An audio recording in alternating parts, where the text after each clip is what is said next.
River coin की आप लोगों को बहुत ज़्यादा अर्जेंट अपडेट देने लगा हूं। इस वक्त देखोगे रिवर कॉइन की प्राइस तकरीबन 40% ऊपर जा चुकी है। बहुत सारे लोगों ने इसको टॉप पर बाय किया हुआ है। अगर आपने इस कॉइन को बाय किया हुआ है तो आप लोगों ने मुझे अपनी एंट्री प्राइस बतानी है कि आप लोगों ने किस प्राइस पे बाय किया था। मैंने लास्ट अपडेट के अंदर बताया था जब इसकी प्राइस थी $72 के ऊपर, मैंने क्लियर बताया था यहाँ से इसके अंदर सेलिंग देखने को मिलेगी। मैंने खुद इसको शॉर्ट भी किया था। अब यहाँ पर देखा जाए तो बहुत सारे लोग सोच रहे हैं कि प्राइस यहाँ से ऊपर जाएगी, दोबारा $30 पे जाएगा या $50 पे जाएगा। क्या ये सब पॉसिबल है? आप लोगों को बता देता हूँ। वीकली के अंदर आप लोगों ने स्ट्रक्चर देखना है, स्ट्रक्चर को समझ लेना है। जब भी कॉइन इस तरीके से ऊपर जाता है, $1 से ये कॉइन $86 के ऊपर चले गया था, जिसका सिंपल सा मतलब है कि जिन लोगों ने $2, $5, $10 पे बाइंग की थी उन लोगों को तो अच्छा खासा प्रॉफिट मिल चुका है। उन लोगों ने यहाँ से प्रॉफिट बुक किया। प्रॉफिट बुक करने के बाद जितनी तेजी के साथ रिवर कॉइन ऊपर गया था उतनी तेजी के साथ नीचे भी आ गया। इन सिंगल कैंडल आप लोग देखोगे तो उतनी तेजी के साथ ये नीचे भी आया था और प्राइस आप लोगों के सामने इस वक्त देखने को मिल रही है $18 के ऊपर। अब यहाँ से क्या पॉसिबल हो सकता है? बहुत सिंपल है। यहाँ पर अगर आप लोग देखोगे डेली के अंदर स्ट्रक्चर हमें बेरिश देखने को मिल रहा है, प्राइस नीचे आ रही है।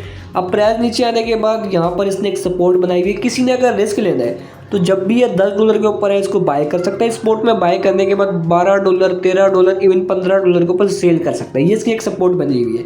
लेकिन यहाँ पर अगर आप लोग देखोगे, गौर करोगे, मेरे अकॉर्डिंग मुझे पर्सनली ऐसा लगता है कि ये जो इसने पैटर्न फॉर्म किया हुआ है ना, ये ब्रेकआउट पैटर्न है, जिसकी वजह से इसने पंप लिया। पंप लेने के बाद इसको आप लोग डेड कैट बाउंस भी कह सकते हो या एक ट्रेप भी बोल सकते हो, क्योंकि ये पंप कर रहा है। लोग समझ रहे हैं कि मजीद ऊपर जाएगा। इवन काफ़ी लोगों ने $50 पे भी बाइंग की हुई है, तो वो क्या कर सकते हैं वो भी बता दूंगा। लेकिन फिलहाल यहाँ पर देखो कि मुझे इस तरह से लग रहा है कि इसने जो ब्रेकआउट किया है, फेक किया है। फेक करने के बाद अब इसकी प्राइस दोबारा से नीचे जाएगी और ये दोबारा से $5 और $8 के ऊपर भी आ सकता है। अब मैं लॉन्ग टर्म बताऊं तो मैं इस प्रोजेक्ट से बेरिश हूं, मैं इससे बुलिश नहीं हूं। रीजन क्या है, रीजन भी आप लोगों को बता देता हूं। मैं आ चुका हूं कॉइन मार्केट कैप के ऊपर। यहां पर अगर आप लोग इसका ग्लोबल क्रिप्टो मार्केट में रैंक देखोगे तो 97 है। पहले ये तकरीबन 30 नंबर के ऊपर आ चुका था, लेकिन अब इसके अंदर से पैसा निकलना स्टार्ट हो चुका है। मैंने आप लोगों को बताया था कि इंपॉर्टेंट क्या होता है किसी भी कॉइन के लिए, टोटल सप्लाई के टोटल कॉइन्स कितने बनाए गए। 100 मिलियन कॉइन बनाए गए। मैक्सिमम सप्लाई कितनी है? 100 मिलियन। मतलब टोटल कॉइन्स ही 100 मिलियन बनाए गए। उसके बाद सर्कुलेटिंग सप्लाई देखोगे तो सर्कुलेटिंग सप्लाई देखने को मिल रही है 20 मिलियन के करीब। मतलब कि अभी 20% सप्लाई मार्केट के अंदर आई हुई है, जो कि आप लोग बाय सेल कर रहे हो 20 मिलियन। बाकी 80% सप्लाई मार्केट के अंदर आएगी और 80% सप्लाई जब भी मार्केट के अंदर आएगी, स्लो आएगी।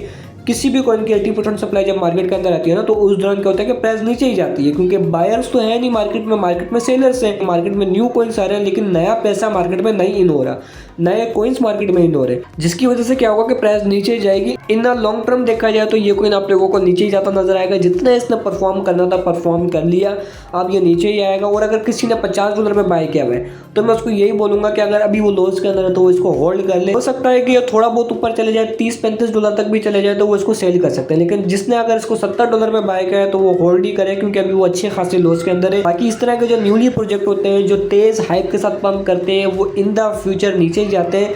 आई होप से कि आप लोगों को समझ आ गया होगा इस प्रोजेक्ट के बारे में। बाकी मैंने इसको बाय नहीं किया हुआ, ना मैंने इसके अंदर लॉन्ग खोला हुआ है।